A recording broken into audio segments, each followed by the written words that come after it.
શાસ્ત્રોની આવશ્યકતા. સ્વામિનારાયણ ભગવાનની જય, અક્ષર પુરુષોત્તમ મહારાજની જય, ગુણાદિતાન સ્વામી મહારાજની જય, ભગતજી મહારાજની જય, શાસ્ત્રીજી મહારાજની જય, યોગીજી મહારાજની જય. શતાબ્દી મહોત્સવની જય. આજે બધા આવ્યા એમની પણ છે. બહુ સારો સંવાદ આપણને કર્યો. ગોષ્ઠી. પહેલો પ્રશ્ન તો એ થયો કે આ બધી શાસ્ત્રો વાતો બીજું આઉટ ઓફ ડેટ. કેટલા બધા વિદ્વાન કહેવાય, આઉટ ઓફ ડેટ કહી દીધું. કહો સાથી આઉટડેટ કે બીજું ત્રીજું, પણ ક્યાં કે આજનું વાતાવરણ કે આપણે કરીએ એ સાચું છે ને આ બધું ખોટું છે. કારણ વાતાવરણ આજે એવું છે ને કોઈને ધર્મ ગમતો નથી, શાસ્ત્રોની વાતો ગમતી નથી, સંત પુરુષોનો સમાગમ ગમતો નથી.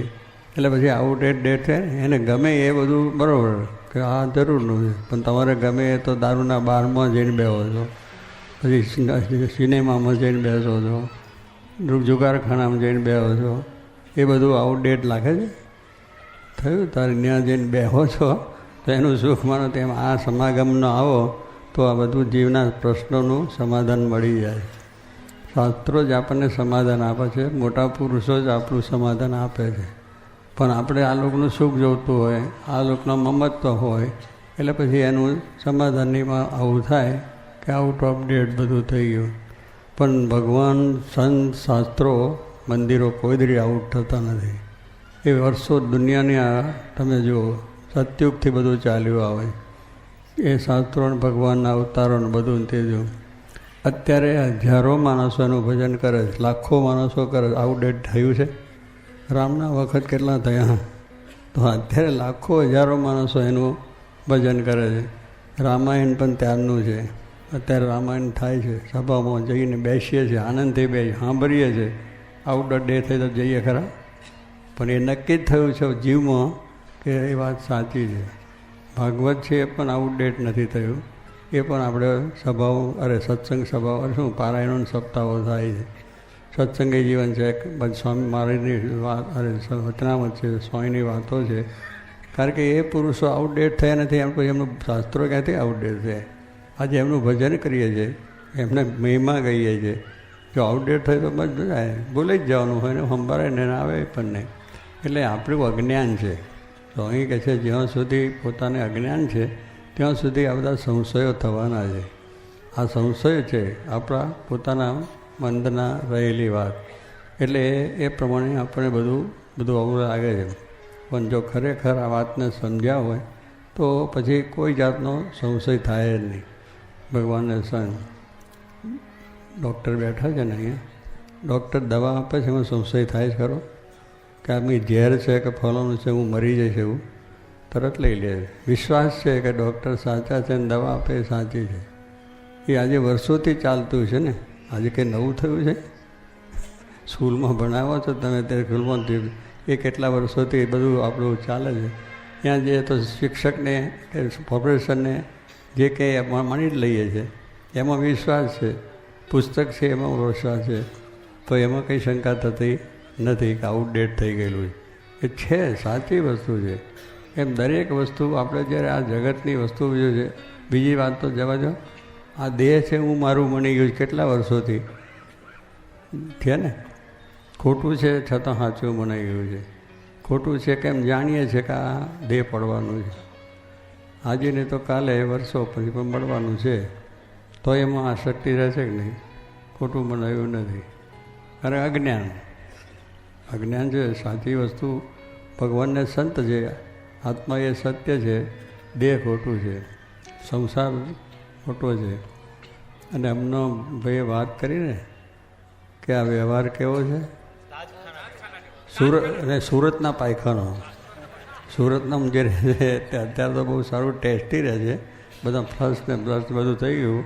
પછી એ સ્વામી જ્યારે બોલ્યા છે તે વખતે જાજરો એવા જ હતો કે જાજરો છે એ બધા પેલા ડબલો રાખે અને એમાં પેલા જે ભંગી લોકો હોય એ લઈને બધું નાખી આવે. અને એમાં એ પાછું પાયખાનાનો જાજરો છે ને એને ઉતારવા માટે અમુક એરિયામાં એક જણને એટલે કંટ્રાટ આપવાનો, કંટ્રાટ આપે, બીજાને આપે, એમ બધે આપે. એમાં જેને કોઈ વધારે જાજરો ઉપાડવાનો મળે એ મોટો કહેવાય. કે કેમ તમારો ઘરા તો મારા કરતાં મારો મોટો છે, મને 100 જાજરો સાફ કરવાનો પડે, પેલો કે મને 5 મળે. એટલે આવું આ જાજરો છે, છતાં એને આપણે જાણીએ છીએ કે એમાં કોઈ દાડો વિચાર થયો કે લાવો જરા રાખીએ ઘરમાં, કે એનો મહિમા સમજીએ, વિચાર જ નથી આવતો. એમ આ જો જ્ઞાનની દ્રઢતા થાય તો એ થવાની અહીંયા છે ભાઈ, બીજે તો નહીં થાય. બજારમાં જશો, સિનેમામાં જશો, નાટકમાં જશો, ગમે ઇન્ડિયા, અમેરિકા, ગમે ત્યાં જાઓ, કારણ કે પ્રકૃતિ પુરુષ સુધી જાઓ ને તો આ જ્ઞાન થશે તો સુખી હશે. પ્રકૃતિ પુરુષ સુધી આ બધું ખોટું બનાવવું જોઈએ, નકામું છે. અને નકામી વસ્તુ જો લેતા નથી, શું કે જાજરોનું પડેલું આપણું જાજરું છે આપણે લઈએ, હાથમાં લઈને ઊંઘીએ છીએ ખરા, કે કંઈ વિચાર થાય કે જરા ચોપડી પાવડર આપણું જ જાજરું છે પણ ખોટું થઈ ગયું છે, એટલે એનો વિચાર જ નથી થતો કે સાચું છે, એમાં સુખ છે, શાંતિ છે. એટલે સ્વામીએ જે આવી વાતો કરી કે પાયખાના જેવો વ્યવહાર છે, ત્યારે કંઈ જેમ એમને બોલ્યા છે, એ તો સાક્ષાત ગુણાતીત અને ભગવાનનું નામ અક્ષર. એટલે એમને જે વાત કરી હોય એમાં જરાય સંશય કરવા જેવો ના હોય. પણ આ એ મનાય છે એટલે આપણે સંશયો થયા કરે છે. જ્યાં સુધી સાચી વાત સમજાય નહીં ત્યાંથી સંશયો છે. અને આ બધી સંશયોને લઈને શંકાઓ થાય, પછી આવા બધા વિચારો આવે, આમ થાય તેમ થાય, બધું થયા કરે. એટલે આ પ્રમાણે સંશય આત્મા વિનશ્યતિ. જે માણસ સંશય કર્યા જ કરે છે દરેક વાતની અંદર, અહીંયા આવ્યા હોય તો સંશય, બહાર ગયા તો સંશય, તો એનો આત્મા કોઈ દર આગળ વધી શકે જ નહીં. એના સંશયમાં જ જીવન પૂરું થઈ જાય. જેમ સ્વામી કહે છે, વેગે વહેતા વારીમાં પ્રતિબિંબ ન ભાસે. પાણી વહેતું હોય જ્યારે વરસાદનું આવે ત્યારે તમામ જોત મોડું દેખાય ન દેખાય, કારણ કે કચરાવાળું હોય. તમે જોયા જ કરો ને તો એ કચરો જ કરતો દેખાય. એટલે આપણે થઈ ગયું આ બધું પાણી ખોટું છે. પણ સ્વામી કહે જે બધું વહી જાય અને જ્યારે નીતરું થાય અને હરદ્વારની હડકે પેઢીમાં રહીને જુઓ તો સામે મોડું દેખાય કે ના, કારણ કે કચરો માત્ર જતો રહ્યો, સાફ થઈ ગયો એટલે આપણું મોડું સારું દેખાય. એમ આપણે પણ જો આ પ્રમાણે સમાગમ કરીએ, કથા વાર્તા કરીએ, ભજન કરીએ, સારું કરીએ, સામાજિક કાર્યો સારા કરીએ, રાષ્ટ્રીય સારા કાર્ય કરીએ, સારી બધી વાતો કરીએ, દરેકમાં ગુણ ગ્રાહક દ્રષ્ટિ મોટા મોટું છે. કે સ્વામી કે મહિમાની વાતો કરીને મહિમાની સાંભળી કંઈ કચરો ના આવે. મહિમા જો તો આપણે જે છે આપણે કંઈ મહિમા ગાઓ અને સાંભળો. આપણે પણ મહિમાની જ વાતો કરી કે આ ભાઈ આવા છે ને તેવા છે. વચ્ચે વાત આવી ગઈ ને વીઆઈપીને, મોટા વીઆઈપીને, નાના વીઆઈપીને, ફલાણા, એ વાત આપણે મનમાં આવે જ નહીં. કારણ કે જે થતું છે ભગવાન દયાથી છે. કારણ કે મારા જે વચનાવતમાં પણ કહ્યું છે, વ્યવહાર છે એટલે સાચવવું પડે. મોટા માણસો આવે, ઓફિસરો આવે, એ આવે તે આવે, બધા પ્રધાનો આવે છે, બીજા આવે છે, બરાબર બધું થાય છે. રાષ્ટ્રપતિ આપણે આવ્યા હતા તો એ વ્યવહાર છે કે એ મોટા માણસ છે તો એની, અને ત્યાં કોઈ આવો મોટો માણસ આવે તો તમે તમારા બે ભાઈ હોય, તમારા હગાવાલા હોય, જાણે આ મોડવેથી પહેલાં જેના છોકરાના ઘરેથી બધા આવ્યા હોય, એ બધાને મુક્ત્યાને એની સર્વમાં જાઓ છે કે એને ક્યાં બેસાડવા, કેવી રીતે જમાડવા. તો પેલું જમાઈ આવ્યો છે એને કરો, પણ એના કરતાં પેલો માનતો. એટલે કહેવાનું શું કે ત્યાં આપણે એક માણસ છે એની એક વ્યવહારિક વસ્તુ છે કે વ્યવહારમાં માણસ જો ના સાચવે તેમાં મોટો અનર્થ થાય. એ પાછું મહારાજ કહ્યું કે એનું જો જરા ના સચવાય તો કેટલો અનર્થ થઈ જાય. કારણ કે એને કંઈ થઈ ગયું તો બધી રીતે નુકસાન કરે, મુશ્કેલી કરે, દંડ કરે, શિક્ષાઓ કરે. એટલે મારે કહે એવું રાખવું જોઈએ. એટલે કહ્યું કે સ્વામીએ કે પહેલાં તો સર્વ પ્રકારનું માન મૂકીને ભગવાન કહ્યું તે માન છે એટલે આપણને લાગે કે આ મોટું જ્ઞાન થયું. એટલે જે માન મૂકવાનું છે જ, પણ પેલો વિવેક છે મહારાજે કહ્યું કે રાખવાનું હોય, રાખવું પડે, વ્યવસ્થિત કરવું પડે. એમાં કંઈ નથી, બીજાને કંઈ આપણે બીજું કરીએ છીએ. નાના મોટા મારાની દૃષ્ટિમાં કોઈ છે નહીં. જે ભગવાનને ભજે છે, નિષ્ઠા છે એ છે જ. એટલે આ પ્રમાણે આ વ્યવહાર લઈને બેઠા છે તે દરેકનું માણસનું જે જેવા માણસો હોય એને સાચવવા જોઈએ. આપણે આપણા બધા કાર્યો પ્રસંગોમાં કરવું પડે છે. અહીં મોટા સમારંભ કરો છો તો જેને બોલાયા એને બેસાડ્યા ખુરશી, પણ હવે જેમાં આપણા કાર્યમાં ઉમઈ ગયા હોય, પૈસા ટકા બધી રીતે ઉમઈ ગયા હોય તો એને ત્યાં બેસાડીએ. પહેલાં સ્ટેજ ઉપર લાવવો પડે, નહીં લેવા દેવામાં કરે, આમ આવીને બેહીને જતા રહેવાના હોય, કંઈ ઘસારો નહીં. કોઈ જાતની મદદ ના હોય તો બેસાડવો પડે ને. એક વ્યવહારની અંદર પણ તો આપણે બધા કરીએ, પણ મંદિરમાં થાય એ ખૂંચે કે મંદિરમાં કેમ કરો છો, તમારા વ્યવહારમાં કેમ કરો છો. તમારા વ્યવહારમાં બધું કરવું જ પડે છે. એક વ્યવહાર છે. અને એક જાતની મહારાજ કહ્યું છે કે દરેક એવા હોયને માન આપવું. માન ના આપો તો અનર્થ થઈ જાય અને એ રીતનું મોટું ડબલ થઈ જાય.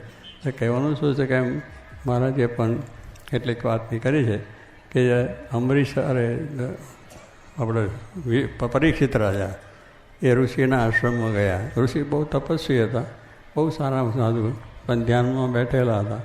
એમના શિષ્યો બધા બીજા કામમાં હતા. અને પેલા પરીક્ષિત રાજાને થયું કે હું આશ્રમમાં જઉં, એટલે એને દર્શન કરવાનું મન થયું અને આવ્યા. પોતાના માણસો હોય 5-25 માણસ, એટલે આવ્યા. એટલે પેલા ઋષિ તો ધ્યાનમાં હતા, એટલે આવ્યા છે શું છે એને કહીને બહુ, એટલે પોતાના ભગવાનના ધ્યાનમાં અલમસ્ત હતા. એટલે પેલા રાજાને અપમાન લાગ્યું કે હું રાજા છું અને અહીંયા આવ્યો છું અને આ લોકોને કંઈ વાત નથી, આંખે વેચીને બેઠા છે. આંખે વેચીને બેસવાનું છે કે અત્યારે આવે તો કંઈ કરવાનું. તે સન્માન ના થયું, તે મરેલો હાંપ હતો એના ગરામ નાખ્યો. આ માને કરીને કેવું ખરાબ થાય છે. તે પછી ઋષિના શિષ્યો બધા ભેગા થઈને આમ થયું. પછી રાજાને પછી ઋષિના શબ્દમાં નીકળી ગયું, વચનસિદ્ધ પુરુષ હતા, કે જે તને ગરામાં નાખ્યો છે એ તને કરડશે ને 7 દિવસમાં તારું મૃત્યુ થશે. આ ઋષિના મનમાંથી વચન થઈ નીકળી ગયા. એનું વચનસિદ્ધ પુરુષ હતા. પછી રાજાને વિચાર થયો કે આ તો ઋષિ સિદ્ધ છે અને મારું 7 દિવસમાં મૃત્યુ થશે. એટલે મૃત્યુ જ્યારે આવે ત્યારે એવો વિચાર ચક્કર વક્કર થયેલા કે આ બધા બંગલા ને મોટર ને ગાડીઓ ને દીકરો ને બધા ઘરવાળાને પૈસા શું થશે, કેમ થશે, એના વિચારોનો આલોચ થયા કરે. એટલે ઊંઘવાનું ના આવે, ખાવાનું ના ભાવે, કશું જ ના ભાવે, એના જ વિચારો ચાલે. કારણ મૃત્યુ દેખાય છે કે આવું છે ને આવવાનું છે. તે એટલું બહુ મૂંઝવણ થઈ ગઈ બધી રીતે. બિચારાનું કોઈ ચેન પડે નહીં, ઊંઘ આવી ગયું. પછી કોઈક મળ્યા કે ભાઈ શું છે, તો કે મને આ રીતે થયું છે, મારું મૃત્યુ છે. એટલે આ પ્રમાણે આ વિચાર કે તમે કંઈ નહીં, સારા સદગુરુ સુખદેવજી છે, સુખદેવજી પાસે જાઓ, એનો રસ્તો તમને બતાવશે, તમારી મૂંઝવણ એ ટાળશે. સમજ્યા ને? કોણ છે, ક્યાં મોકલ્યા? સુખદેવજી પાસે. સુખદેવજી એવા સંત પાસે જાઓ, તમારો પ્રશ્ન આપણે જેમ જોગી બાપા પાસે જતા ને એ બધા આપણા પ્રશ્નો તો એ જ ઉકેલે, આપણે તો ગૂંચાયા જ કરીએ. સ્વામી કહે છે 1000 મણનું પેલું કોકડું ગૂંચાયું હોય એને ખાડવામાં તે જ કરજે ને, મોટા મોટી હથિયારમાં મોકલી જાય. હું માધ્યન બરાબર છે ને? હા તો હા. એટલે કહેવાનું શું, આમાં ઘણા કોકડા ગૂંચવાય છે પણ આપણાથી ઉકેલતા નથી. એટલે કહ્યું કે સુખદેવજી પાસે ગયા. સુખદેવજી તો ભગવાનની કથા વાર્તાઓ વાંચતા હતા. અહીં બેઠા પગે લાગ્યા કે શું છે કે મહારાજ મને બહુ મૂંઝવણ છે. કેમ છે ની મૂંઝવણ? તો કે મને ઋષિનો શ્રાપ થયો છે, મારું 7 દિવસમાં મૃત્યુ થવાનું છે. સુખદેવજી કહે એમ? સારું બેસો. પછી સુખદેવજી કહે તારું મૃત્યુ થવાનું નથી. શું કહ્યું? તારું મૃત્યુ થવાનું નથી. પણ પહેલાંને કંઈ મનાય ખરું? આ ઋષિએ કહ્યું ને 7 દિવસમાં ઉપડવાના છે, પણ કંઈ મરવાનો નથી. તું પછી બીજે મૃત્યુ ક્યાંથી કહે? તું મરવાનો જ નથી. પણ પેલો કહે છે મહારાજ આવું થયું છે ને. તો કીધું આ સાંભળ, મૃત્યુ છે નિશ્ચિત છે. આપણે જન્મ્યા એની સાથે લખાણ થઈને આવ્યું છે. તારીખ, વાર, ટાઈમ ટેબલ બધું બરાબર છે અને એ ટાઈમે થવાનું. એ પછી કઈ રીતે થશે? પથારીમાં સૂતા મળશે, આ રસ્તામાં અથડાઈને મળશું, સાયકલમાં અથડાશે, મોટરમાં અથડાશે, કંઈ લડાઈમાં જ્યાં મરાઈશું, કંઈ બીજા સમયમાં જઈશું, કંઈ દરિયામાં ડૂબાવાનું, બધું મૃત્યુ નક્કી છે. એ તારીખને વાર બધું જ. અને એ પ્રમાણે જ બધું થાય છે, પણ આપણે ખબર નથી. પણ એ રીતે જ મૃત્યુ છે, નિશ્ચિત છે. જોઈએ છે ને બધાને. સ્મશાનમાં કેટલાને બારી આવ્યા? તમે તો જ્યાં છે પંડા.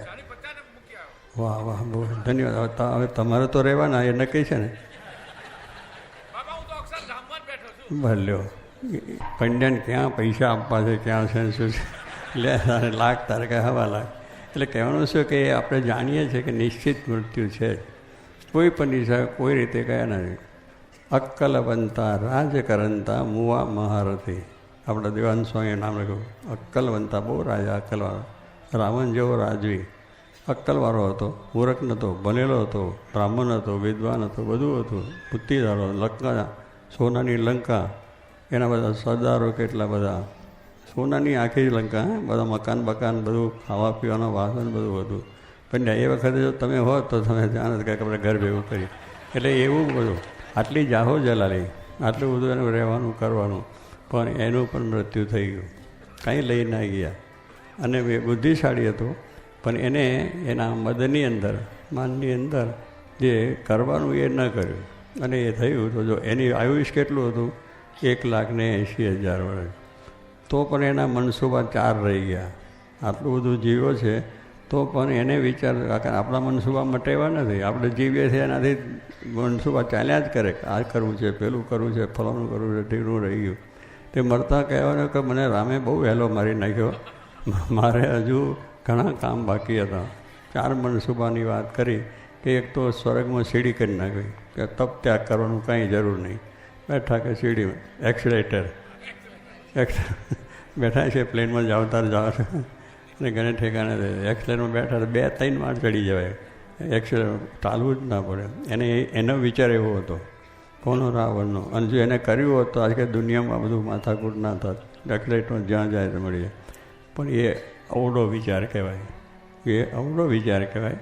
એક્સિલેટરની વાત અત્યારે તો સગવડ માટે આપણે કર્યું છે, પણ એ સ્વર્ગમાં જવાની જો સીડીની વાત કરતો હોય તો એ કંઈ સહેલી વાત નથી.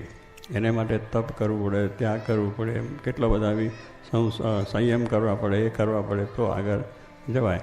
તો એ મનસૂબો પણ પૂરો થયો નહીં. બીજું, સમુદ્ર ખારા છે તો મીઠા કરવા. કેમ? ખારા છે ને મીઠા કરવા ભગવાને કર્યા છે. ભગવાને કર્યા છે એ ખારા કર્યા શા માટે કર્યા છે? અત્યારે આપણે જાણીએ છીએ કે દરિયાના પાણીથી ઘણા મોટા ઉદ્યોગો થાય. મીઠું જ પાકે છે. સામાન્ય વસ્તુની વાત, બીજું જ કેટલું થતું થાય છે કે નહીં? ભગવાને ખારા કર્યા છે તો અત્યારે મીઠું મળે ને, કે મીઠું જ ના મળે તો શું થતાના? મીઠા વગરનું ભોજન ફીકું લાગે. પણ એની જરૂર બહુ જ વસ્તુ છે. એમાં તો ઘણું છે. હીરા, મોતી ને બીજું ને ત્રીજું એ બધા પાકે છે. એક દરિયામાં પાકે છે. એટલે ભગવાને જે કર્યો છે દરિયાનો ખોટા માટે નથી, પણ પહેલાં કે ખારું ના જો, મીઠામાં કશું જ ના થાય. અરે મીઠું પાણી જો થાય તો બધું થાય નહીં. એટલે ભગવાનનો જે કંઈ નિર્માણ થયેલું છે એમાં આપણે માનીએ કે ખોટું કર્યું છે. ભગવાન ખોટું કર્યું તો આપણા સારા માટે. આપણે કરીએ છીએ ખોટું છે તો એ પ્રમાણ થયું. કોઈને મરવા ના દેવા. ત્રીજો વિચાર, કોઈ મરે જ નહીં માણસ. અરે બધો જો જીવે, જન્મે એટલા જીવે તો પછી એને કહેવું પડે કે ભાઈ આપણને અત્યારે કાયદા કરવો પડે છે 2 બસ.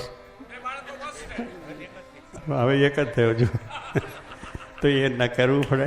તો તે દાડા આટલું બધું કહ્યું હતું તો આપણે ઊભા ના રહે ખાવાનું. તો એ રાવણનો સંકલ્પ કેવો ખોટો કહેવાય. ભગવાને નિર્માણ કર્યું છે કે એક જન્મ ને એક મરે. અત્યારે આપણે વાત કરીએ છીએ ને 50,000 દુનિયામાંથી ચાલ્યા ગયા અને આપણે જન્મ્યા, બીજા પાછા મરી ગયા. એટલા જન્મે એટલા જાય, જન્મે એટલા જાય. તો એનું બેલેન્સ સચવાય. દરેક વસ્તુનું બેલેન્સ સાચવવું પડે કે ભાઈ જેટલું ઉત્પાદન કરીને વપરાશ થઈ જવી જોઈએ એ બધું છે. તો જો એ છે કે આ પ્રમાણે મૃત્યુમાં જો માણસ ના જાય તો આ બધું ઘણો જાતનો આપણો વ્યવહાર આખો ખોરવાઈ જાય. દરેક જાતની વસ્તુની વ્યવસ્થા થઈ શકે તો ભગવાને કર્યું કે જન્મે જાય. અને ચોથો એક વિચાર એમને આવ્યો હતો, હા બસ એની વાત એ હતી. કહું હવે તો ભગવાને સૂર્ય કર્યો છે તો આપણે બધા કેટલું એમાંથી એનર્જી મળે છે, કેટલી વ્યવસ્થિત મળે છે. પણ કહેવાનું શું કે આવા વિચાર હતા. સૂર્ય રાત્રિ દિવસ કરી છે, રાતથી દિવસ ના થાય. એને એટલો વિચાર કર્યો કે રાત ઉજાસ જ સૂર્યપ્રકાશ કાયમ સૂર્યનો પ્રકાશ રહે. તો માણસ શું મહેનત કર્યા જ કરે, ઓવર ટાઈમ ચાલ્યા જ કરે, કોઈ દર જેટલું કારણ કે પછી એને થાકીને મરી જાય એની મેં. એટલે કહેવાનું છે ભગવાને ક્રમ કર્યો છે કે માણસને શાંતિથી જીવન મળે એવી આયોજન, એવી એની રચના, એ વ્યવસ્થા. પણ એ રાવણ જેવો માણસ આવો વિચાર એને આવ્યો તો પણ એ પૂર્ણ ન થયો. કારણ કે ભગવાનનું જે કંઈ ભગવાને જે કર્યો છે એ બરાબર કર્યું છે, એમાં ફેરફાર કોઈ નથી. આજે વિજ્ઞાન પણ કહી શકે છે અને બધાએ કહી શકે છે કે ભગવાનનું કાર્ય સર્વોપરી છે. તો કહેવાનું આવા વિચારો આપણે ચાલે છે એટલે કરીને આપણા જીવનમાં બધા પ્રશ્નો ઉઠે. બીજું પણ એ જ પ્રશ્નો આપણને નિવારણ કરવા માટે આ શાસ્ત્રો, આ જે વાત છે એ ગુણાત્યાન સ્વામી પણ સાચા છે, વાત પણ સાચી, મહારાજ પણ સાચા છે, બધું છે, ભાગવત છે, કર્યું છે, મંદિર પણ સાચા છે કે એમાંથી આપણને પ્રેરણા મળે.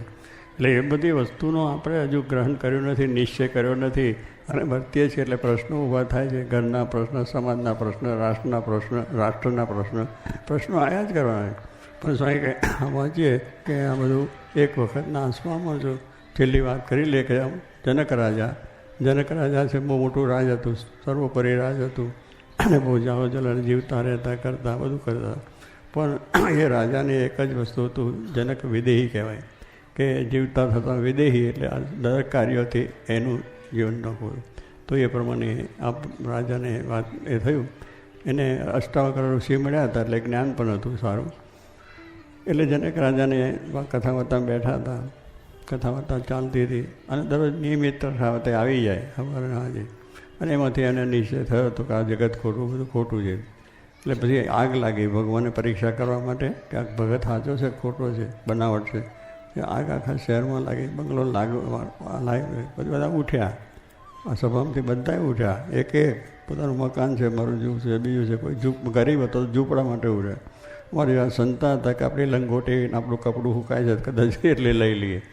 આવું બધું છે. એટલે કહેવું બધા ઉઠ્યા પણ રાજા ઉઠે. પેલા વક્તાએ કહ્યું, રાજા તમે કેમ ઉઠતા, બધું તમારું છે. તો રાજા કે મિથિલામાં બરે છે એમાં મારું કંઈ બળતું નથી, શાંતિ કહો. શાંતિ પહેલાં બધા ઉત્પાદ થઈ ગયો કે આ બળી જશે, શું થશે, ક્યાં રહીશું, ક્યાં ખાઈશું. રાજાને કાંઈ નથી, દેહ પડવાનો છે, નિશ્ચિત છે, જવાનું છે. એટલે આત્મા સાચો છે. શું કહ્યું? આત્મા સત્ય મળતો નથી. પેલા અમરીશ પેલા રાજાને પરીક્ષિત રાજાને પહેલાં શું કહ્યું, છેલ્લો પ્રશ્ન કે તું મરવાનો નથી, તું જીવવાનો છે. બધી જ વાત તો પછી કેમ, પણ જે મરવાનું છે, નાશ પામવાનું છે, આ શરીર છે અને નાશ પામે છે આપણે જોવું. પણ તું આત્મા છે માન, અને આત્મારૂપ થઈને તું આ મારી જે કથા છે એને તું શ્રવણ કર. અને તને તક્ષક આવશે, કરડશે, પણ કરડશે કોને? આ દેહને. આત્માને કરતો નથી. આત્માને નાત નથી, જાત નથી, કુટુંબ નથી, પરિવાર કાંઈ છે નહીં, એને મૃત્યુ જ નથી. તો એ વાત એને જ્યારે દ્રઢ બેઠી તો શાંતિ થઈ ગઈ. તેને શું પરીક્ષિતને એ દ્રઢ જ્ઞાન થઈ ગયું. પછી ભલે દુનિયાનું જે થતું એ થાય, આપણું સગું નથી, વાલું નથી, કુટુંબ પરિવાર નથી, ભાઈ ક્યાં છે. એટલે આ જે જ્યારે જ્ઞાન થાય છે, આ જ્ઞાનની દ્રઢતા થાય એટલે જ ગુણાશ્રય કે આપણે આ દેહ મળ્યું છે એ અક્ષરરૂપ થવાનું કહું છું. એ અક્ષરરૂપ થવા આવ્યા છે એટલે બધી ઉપાધિઓ આવવાની જ, મુશ્કેલીઓ આવવાની છે, આવવા જ આ એવી જશે. થોડું સહનશીલતા, થોડું જ્ઞાન, માન, ઈર્ષા ભાવો બધા ટાળીને એકદમ ભગવાનનો મહિમા સમજવું અને ભગવાનની અંદર શ્રદ્ધા અને વિશ્વાસ આવશે તો સારું. એટલે આ વાતો સાંભળવાથી શાંતિ થાય, ભગવાનનું ભજન કરવાથી શાંતિ થાય. ગુણાશ્રય તો એક વાત લખી દીધી કે 14 લોકનું બ્રહ્માંડ છે અને એમાં જે સુખ છે એના કરતાં ભગવાનનું ભજન કરવું એ એનાથી અધિક છે. વાત કરી કે નહીં? હવે આપણને લાગે છે આ 14 લોકના બ્રહ્માંડથી સદા અધિક સુખ એ બેઠા છે.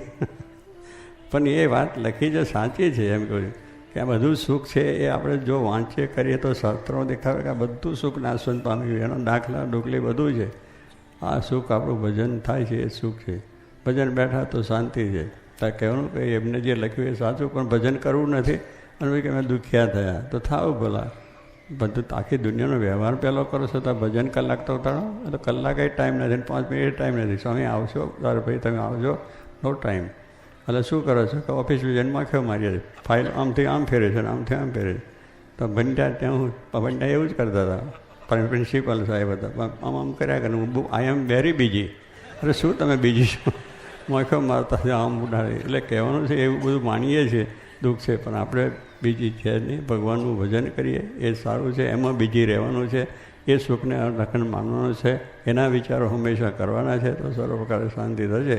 માટે આપણે આ વાત બરાબર છે ને, સ્વામીની વાતો શાશ્વત છે, એનો નાશ નથી, તારે મોટા પુરુષ જે બોલ્યા છે એ શાશ્વત છે, એનો શાસ્ત્ર શાશ્વત છે, એની વાત શાશ્વત છે, બધું શાશ્વત છે. સજાન સ્વામી મહારાજ.